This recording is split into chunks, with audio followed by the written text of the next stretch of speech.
ta grâce nous inspire du début jusqu'à la fin, pour que tout ce que nous allons bénéficier prenne les sources en toi et de toi reçoive la chèvre. Le dialogue insinue la notion du vivre ensemble. Et nous vous remercions pour l'invitation et la considération que vous partagez à notre endroit.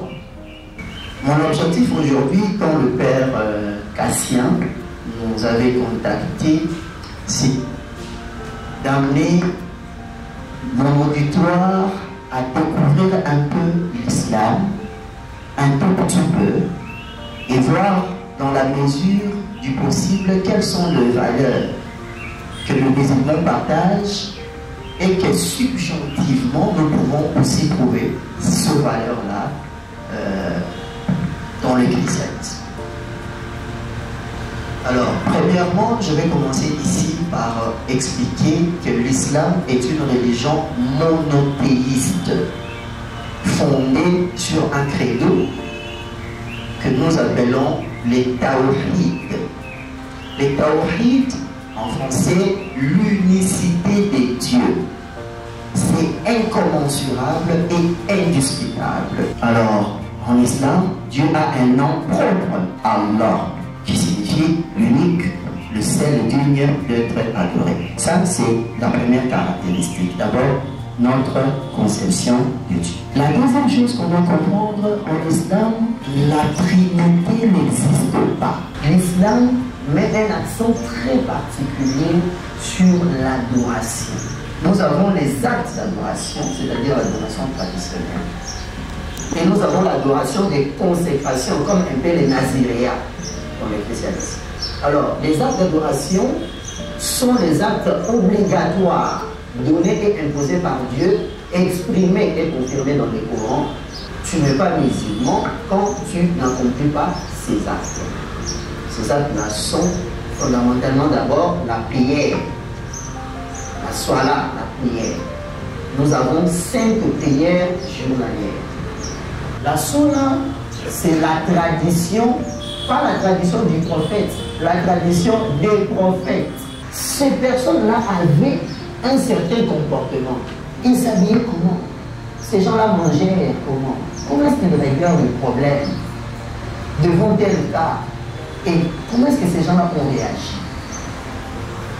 Et nous avons Moussa, Moïse, que nous faisons référence, nous avons Ibrahim, Abraham, que nous faisons référence, nous avons Yunus, nous avons Youssouf, nous avons Joseph, nous avons Jonas, beaucoup de prophètes. Et obligatoirement, Jésus. Le nom de Jésus est cité 73 à 74 fois dans le Coran, dans 12 sourates. Dans l'islam, dans le Coran, on présente Jésus comme musulman. Un musulman, il est différent d'islamiste en quelque sorte. D'abord, le mot musulman, où islam signifie soumission. Un musulman, c'est n'importe quel individu qui se soumet volontairement, sans contrainte à la volonté de Dieu. Jésus était soumis à Dieu car il priait pour dire je fais la volonté de celui qui m'a envoyé, et il a vénéré le Père, et le Père a fait le témoignage sur lui le jour de son baptême. La doctrine musulmane est fondée sur 5 piliers. La profession de foi. Il faut croire en Dieu, croire en son messager et en d'autres messagers. Deuxième pilier, c'est la prière. C'est 5 prières par jour. Le ramadan, c'est l'exercice du jeûne. Du matin jusqu'au soir. Il y a la zakat, qui est l'aumône obligatoire purificateur. Si vous voulez, de manière générale, l'aumône ou tout ce qui est geste de bienfaisance. Il y a le pèlerinage. Il faut aller visiter les lieux saints. En ce qui concerne la convergence, la personnalité religieuse de Moïse et d'Abraham est partagée dans toutes les 3 religions que nous venons de révéler ici. C'est vraiment intéressant. C'est ce que je voulais cadrer comme synthèse pour nous aider à mieux orienter le débat. Merci.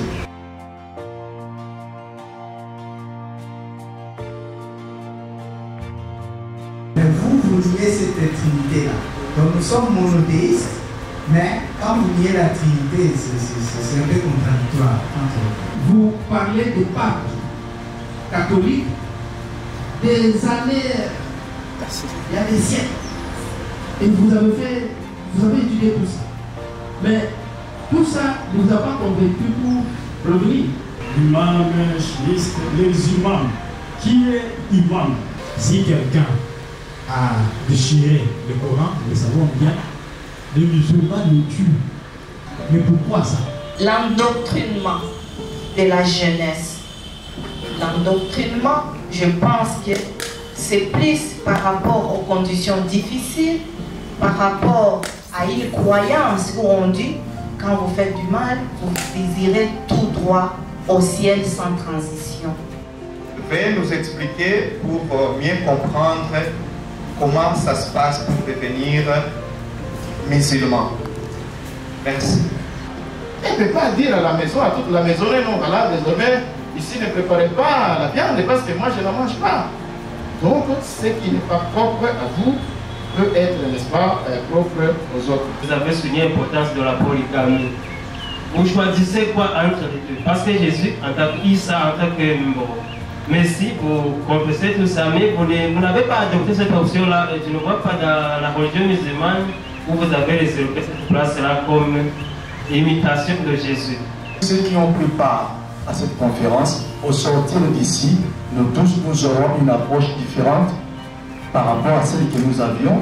Nous devons travailler ensemble contre l'extrémisme, contre tout dérapage, contre toute croyance aveugle. La base du terrorisme, c'est la propagation de la terreur. En l'islam, c'est la paix.